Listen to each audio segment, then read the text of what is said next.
a dozen people, which was what I was cooking for, from scratch. I would cook while they built my house. My mama raised me to know what I was doing. Yeah. But anyway, it was evening, not dark, but afternoon, supper had been done, and I had finished washing the dishes, and hadn't drained the water, walked into the living room, turned off the television, because it's gonna go up to the new house.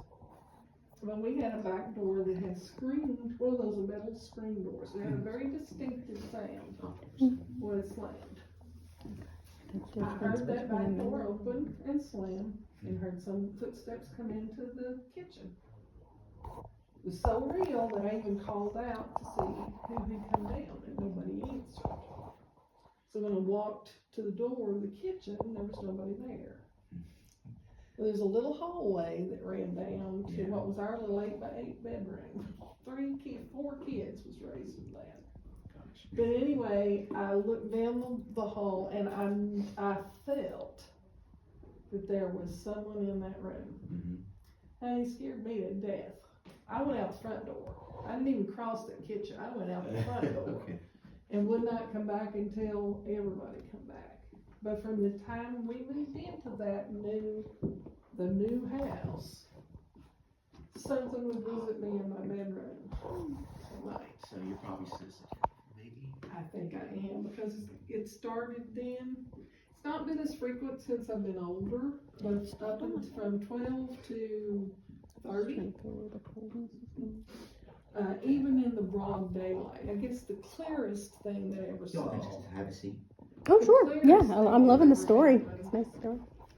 Was the new house had sliding glass doors on the back. It was a barn. And at that time I had a horse. I was in my early 40s. Come up a storm, so me and my younger brother went up with the horse in the barn, so she wouldn't give him a lightning, because it's one of those freak summer storms. So we got her up, and he and I were standing in the open barn door, looking back to the house, and talking about how I hated that Mom was down there by herself, because it was a pretty good storm, and that Daddy should be home soon. And Mom came to that back door, and she opened it, and we standing there, and we waved to let her know that we were okay. A man in a green shirt and green pants, much like the work clothes that my dad would wear, dark haired, taller than her, walked up behind her right shoulder and stood there looking out with her. Me and my youngest brother even talked about the fact. I said, well, she's not by herself, Daddy's home. Well, when just a few minutes, she closed the door, and when she went back in the house, the man went back with her. Well, a few minutes after that, the storm stopped. So we ran down to the house. I come in, went through the little dining room there into the living room to say hello to Daddy. And he wasn't there. So I walked down the hall to the back bedroom, wasn't back there either. So I come back out, and I said, Mom, I said, where'd Daddy go? She said, well, honey, he hadn't got home from work yet. And I said, well, then who's here? She said, nobody's here, just me. And I said, I looked at my brother, and I said, did we or did we not see? And he described to me what we saw. And there was nobody in that house but my mom. Wow. To that day, there's a name that for that house is so haunted. Oh, really? Oh yeah, the people had experiences in that. If you're any sensitive at all, you'll have experiences in that house. And it was a brand new house, so it had to be the land. Man, that is so interesting. But I saw things at 2 different places I lived in college. Doppelganger? Yeah. Yeah, doppelganger. That happened. I'm sorry, folks. Give me one. Oh, you guys are fine. No, I'm enjoying the story. I mean, I have had multiple. That happened here, right here. My boss, we call him Bear. He's big and hairy, and he was was sitting about where you're sitting, and there's other people sitting here, and they're having a meeting. He said, I'm gonna go up and get a cup of coffee. Well, he got up, and this all was on video. He got up, walked in there, get a cup of coffee, and something happened to the video. It fluttered. And he got his cup of coffee, came back in, and they asked him, I thought you were going to get a cup of coffee. I did. No, you were sitting right here the whole time. Everybody saw him sitting there, and I could hear his voice on the recording of that. So, somebody's playing his part. Wow, that's But he that's got his really coffee. cool. That's cool, isn't it? Yeah. Yeah. So yeah, I'm Wow. a believer. He's a skeptic, but I've I'll show you experienced my too much. pictures, and you won't be a skeptic I anymore. was gonna say, Yeah, maybe you walk need to- around you need here to a just, little while. You'll be all right. convince him. Well, how do you do, sir? Hi, my name is Hello. Mike. Let me show you this picture. All right, close the computer. I took this picture back in the slave cemetery, which is straight back, not far. There's a tree there we call it the angel tree because it was struck by lightning. And when it split, it looks like angel wings. Okay. But I'm recording if that's okay.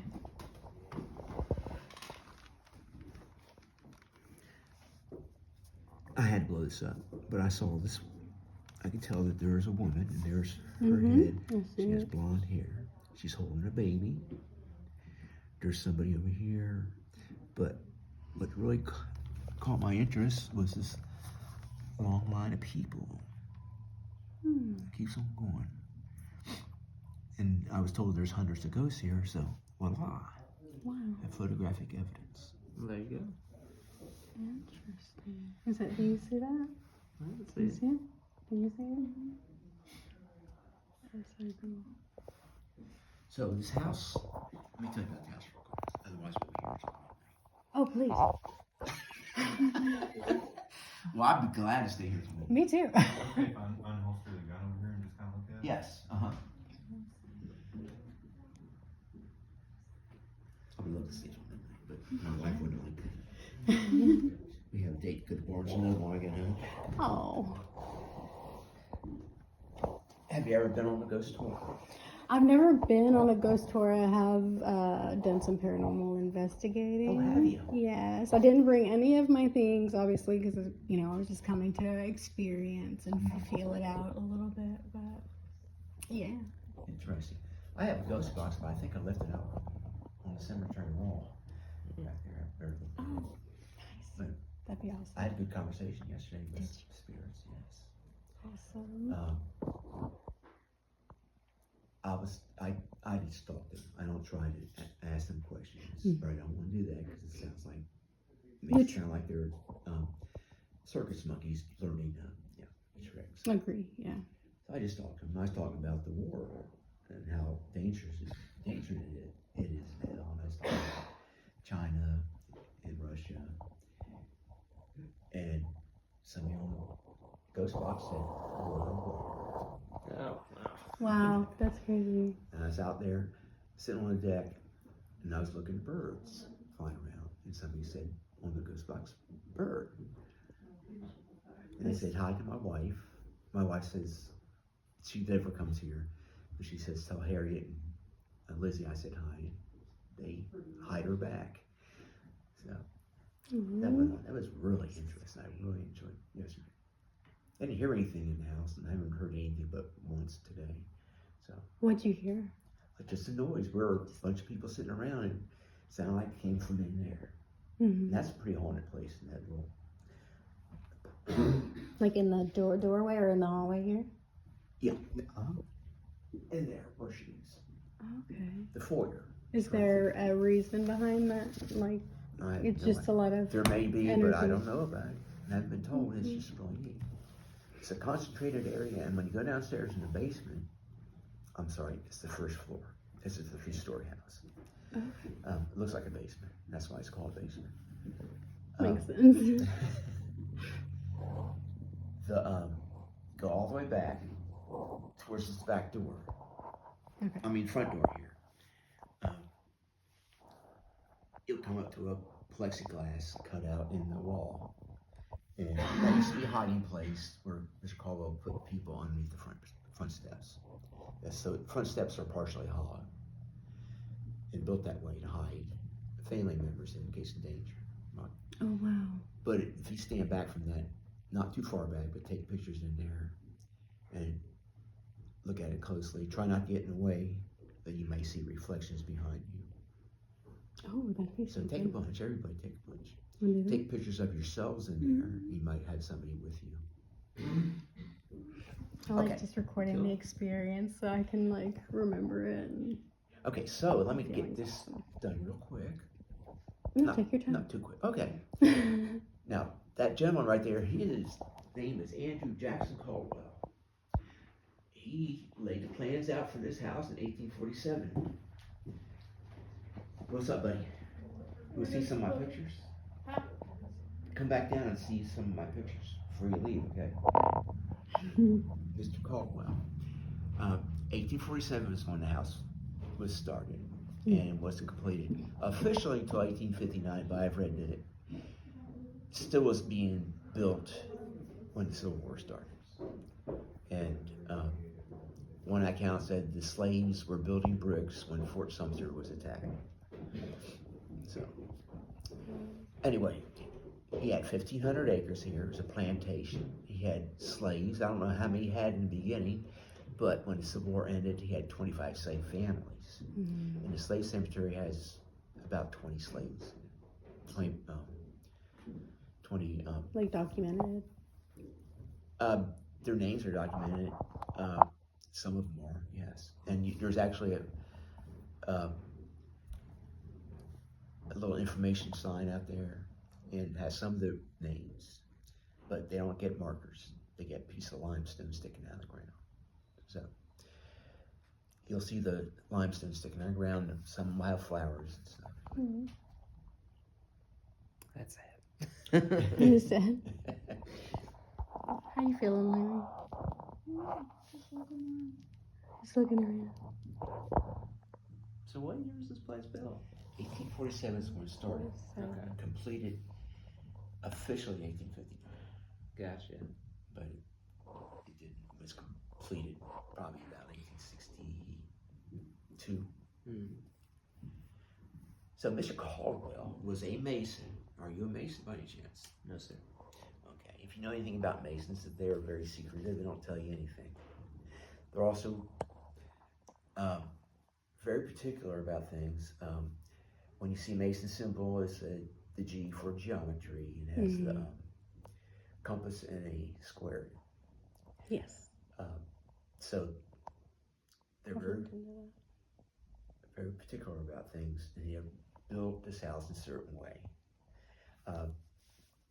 The house is kind of a compass. Front door faces west, back door faces east. The windows are on the same line, up and down all 3 floors, and in there as well. They face north and south. And the windows on an angle would show you the winter and summer solstice, Oh, or cool. the equinox. Wow. I knew for some reason, like somehow I knew like this was built this way for a reason, but I don't know, like I Well, he didn't built know this exactly house the not story gun shaped behind for a it. couple of reasons.